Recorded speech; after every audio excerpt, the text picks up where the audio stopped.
Hi everyone. ఇలాగా బాగా చలి పెడుతూ ఉన్నప్పుడు మనకందరికీ ఏం తినాలనిపిస్తది? వేడి వేడిగా బజ్జీలు వేసుకొని తింటే బావుంటదని అనుకుంటూ ఉంటారు కదండీ!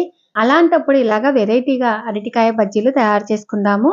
ఫస్ట్ అయితే ఒక బౌల్ తీసేసుకొని వాటిలో ఉప్పు, కారం, పసుపు అలాగే అల్లం వెల్లుల్లి పేస్ట్ కాస్త నీళ్లు వేసేసి ఇలాగ కలిపి పక్కన పెట్టుకోవాలి.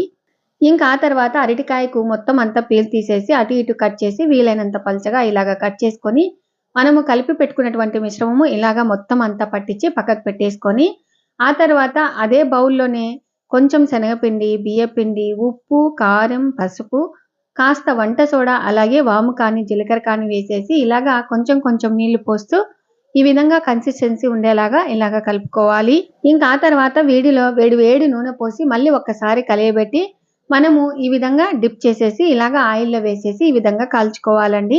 మీకు నచ్చితే లైక్ చేయండి. ఫుల్ వీడియో కావాలి అనుకుంటే యూట్యూబ్‌లో చెకౌట్ చేయండి.